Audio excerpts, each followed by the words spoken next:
Judges 3. Now these are the nations that the Lord left to test Israel by them, that is, all in Israel who had not experienced all the wars in Canaan. It was only in order that the generations of the people of Israel might know war, to teach war to those who had not known it before. These are the nations: the 5 lords of the Philistines, and all the Canaanites, and the Sidonians and the Hivites who lived on Mount Lebanon, from Mount Baal Hermon as far as Lebo Hamath. They were for the testing of Israel, to know whether Israel would obey the commandments of the Lord, which he commanded their fathers by the hand of Moses. So the people of Israel lived among the Canaanites, the Hittites, the Amorites, the Perizzites, the Hivites, and the Jebusites. And their daughters they took to themselves for wives, and their own daughters they gave to their sons, and they served their gods. And the people of Israel did what was evil in the sight of the Lord. They forgot the Lord their God, and served the Baals and the Ashtaroth. Therefore the anger of the Lord was kindled against Israel, and he sold them into the hand of Cushan-Rishathaim, king of Mesopotamia. And the people of Israel served Cushan-Rishathaim 8 years. But when the people of Israel cried out to the Lord raised up a deliverer for the people of Israel, who saved them, Othniel the son of Kenaz, Caleb's younger brother. The Spirit of the Lord was upon him, and he judged Israel. He went out to war, and the Lord gave Cushan-Rishathaim, king of Mesopotamia, into his hand. And his hand prevailed over Cushan-Rishathaim. So the land had rest 40 years.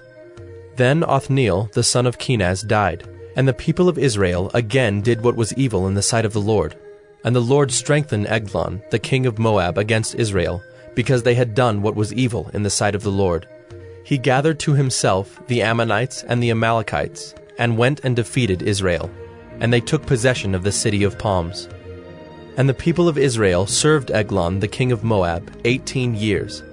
Then the people of Israel cried out to the Lord, and the Lord raised up for them a deliverer, Ehud the son of Gera, the Benjaminite, a left-handed man. The people of Israel sent tribute by him to Eglon the king of Moab. And Ehud made for himself a sword with 2 edges, a cubit in length, and he bound it on his right thigh under his clothes. And he presented the tribute to Eglon king of Moab.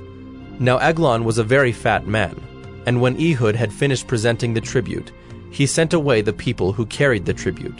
But he himself turned back at the idols near Gilgal and said, "I have a secret message for you, O king." And he commanded, "Silence!" And all his attendants went out from his presence. And Ehud came to him as he was sitting alone in his cool roof chamber. And Ehud said, "I have a message from God for you." And he arose from his seat. And Ehud reached with his left hand, took the sword from his right thigh, and thrust it into his belly.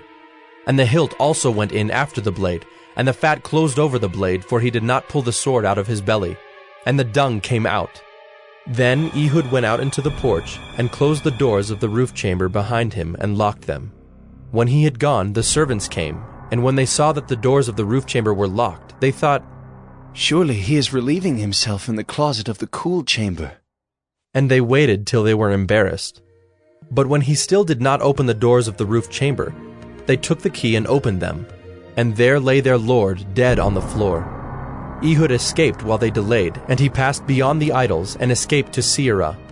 When he arrived, he sounded the trumpet in the hill country of Ephraim. Then the people of Israel went down with him from the hill country, and he was their leader. And he said to them, "Follow after me, for the Lord has given your enemies the Moabites into your hand." So they went down after him and seized the fords of the Jordan against the Moabites, and did not allow anyone to pass over. And they killed at that time about 10,000 of the Moabites, all strong, able-bodied men. Not a man escaped. So Moab was subdued that day under the hand of Israel, and the land had rest for 80 years. After him was Shamgar the son of Anath, who killed 600 of the Philistines with an ox goad, and he also saved Israel. Judges 4. And the people of Israel again did what was evil in the sight of the Lord after Ehud died. And the Lord sold them into the hand of Jabin, king of Canaan, who reigned in Hazor.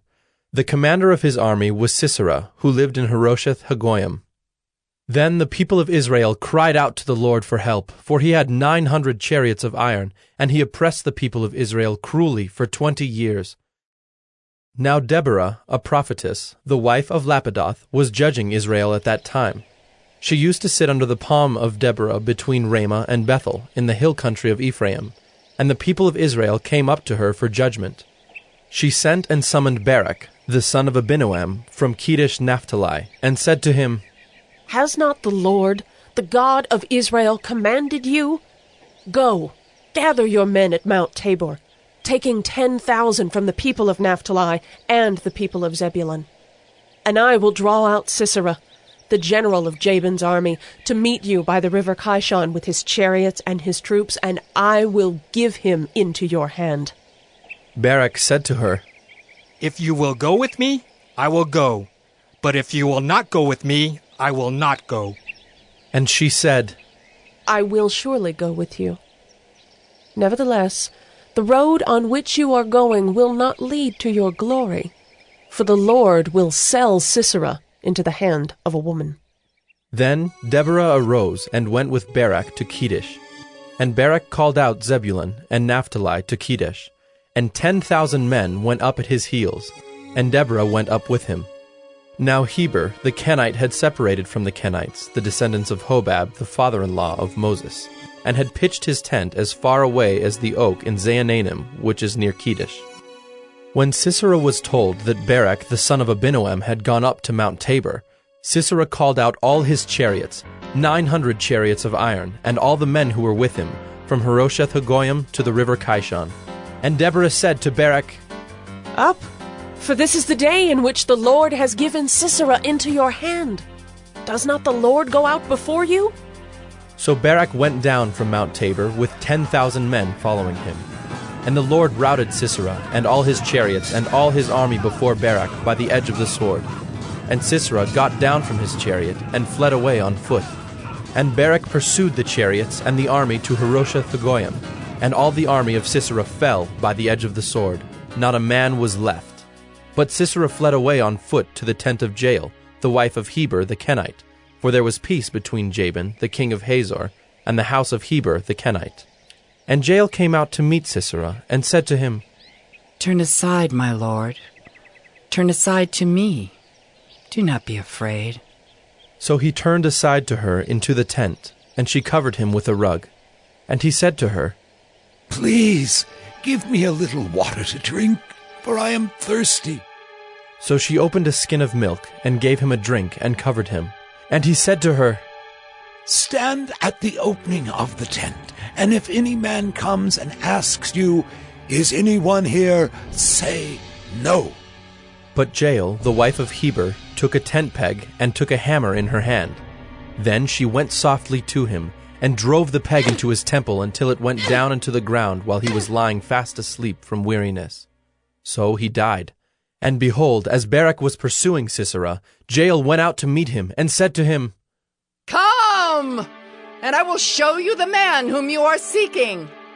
So he went into her tent, and there lay Sisera dead with a tent peg in his temple. So on that day God subdued Jabin, the king of Canaan, before the people of Israel. And the hand of the people of Israel pressed harder and harder against Jabin, the king of Canaan, until they destroyed Jabin, king of Canaan.